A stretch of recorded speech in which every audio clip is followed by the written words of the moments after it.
India has produced some of the best thought leaders, geniuses in art and literature, brilliant scientific minds over ages. How could this have been possible if we didn't have ace centers of learning? The journey of learning started at the Gurukula, where students stayed with the gurus, served them, performed daily chores and received holistic education, spiritual and secular. Ashramas served as the universities. As the learning systems expanded to become well-established universities, they attracted students from across the world, China, Japan, Indonesia and many parts of West Asia. Imagine, they undertook long and hazardous journeys to reach the Indian universities, despite having no guarantee of admission. Let us understand what was so special about our learning centers from the past. Takshashila University was located in Gandhara, which is currently in Rawalpindi district, Pakistan. It was established over 3,600 years ago.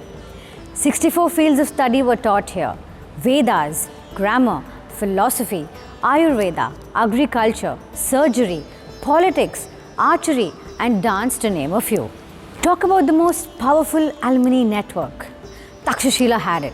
The renowned Sanskrit linguistic and grammarian Panini belonged to this university. Physician Charaka, who wrote elaborate treatises on medicine, fractures, and a practitioner of Ayurveda, was also a student here. The political scientist, philosopher, economist, kingmaker Chanakya served as the dean of the university. The Mauryan Emperor Chandragupta studied here too, and the list goes on. The age eligibility was set at 16 years. Over 10,500 students from across Bharat, Greece, Arabia and China studied in this university. It was a residential campus where thousands of highly qualified teachers taught. Nalanda University was situated in Magadha, the modern-day Bihar. It was established by the Gupta dynasty. It flourished for 600 years till 12th century. To get admission into Nalanda University was tough, according to the Chinese traveler, scholar Yuan San. Only about 20% of the students who appeared for the entrance test got in. The eligibility age to apply was at 20 years. Education was provided free of cost. Nalanda was known for its huge high-end campus. It had 10 temples, classrooms, meditation halls, monasteries, large lecture halls, residential quarters for students and teachers, and even housed lakes and parks spread across 8 compounds. The library at Nalanda was spread over 3 large multi-storied buildings. One of these buildings had 9 stories that housed the most sacred manuscripts. The university accommodated over 10,000 students and 2,000 teachers. Spiritual and secular subjects were both taught: Vedas, fine arts, grammar, philosophy, medicine, surgery, Nyaya, Mahayana Buddhism, and many more courses were featured. Aryabhatta and Nagarjuna were renowned Indian alumni from Nalanda University. Chinese scholar I Singh spent over 10 years in Nalanda. Have you heard of the Sharadapeet University? This center was an ancient temple dedicated to goddess of learning, Sharadamba, patronized by the emperor Lalit Aditya.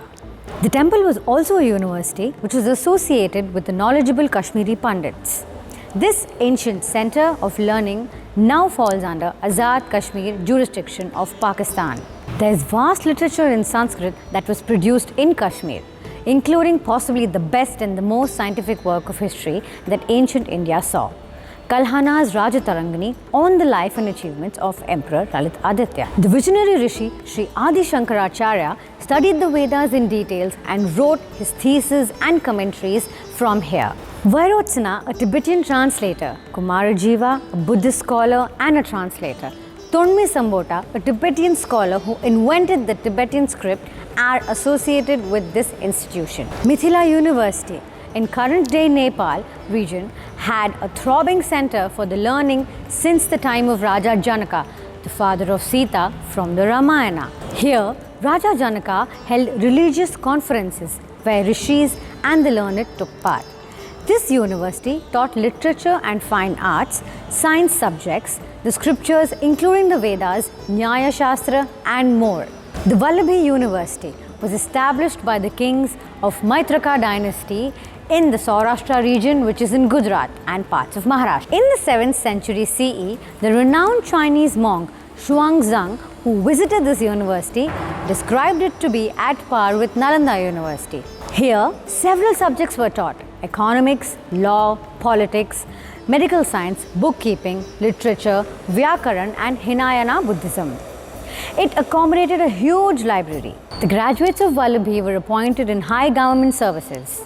Moving over to the south of India, ancient education institutes called Ghatikas flourished during the Pallavas' reign at Kanchipuram. King Mayurashraman of the Kadamba dynasty and his guru Veerasharman studied at the Ghatika in Kanchi during 350 CE. Kailashanatha temple, Kanchi, also became a Ghatika during the 8th century. These Ghatikas continued to flourish until the times of Rajendra Chola in the 11th century. Vikramashila University was located near Bhagalpur in Bihar, then northern Magadha. Was established by the Pala king Dharmapala in the late 7th century CE. There were 6 huge colleges with a big building at the center. All buildings were connected through 6 gates. Nearly 108 scholars were appointed as the in charge of the various temples on campus. They elected a Kulapati or Mahasthavar, who was the highest authority of the university. A Dwar Pandit was appointed to keep guard at the main gate. His duty was to examine candidates who came to seek admission in the university. Ujjaini University in central India specialized in mathematics. Accomplished scholars like Brahmagupta and Bhaskaracharya taught here. Kalantanur Shala in Kerala offered many more subjects of study than even Nalanda. Pushpagiri University in Kalinga, Odantapuri University in Bihar, Jagadala University in current Bangladesh, Somapura University in West Bengal were renowned and thrived over hundreds of years. We had the world's oldest universities with high-class faculties and pedagogy. We had systematic processes to teach even the subtlest of subjects. We were the home to brilliant discoveries and the earliest inventions. Every field of study was explored.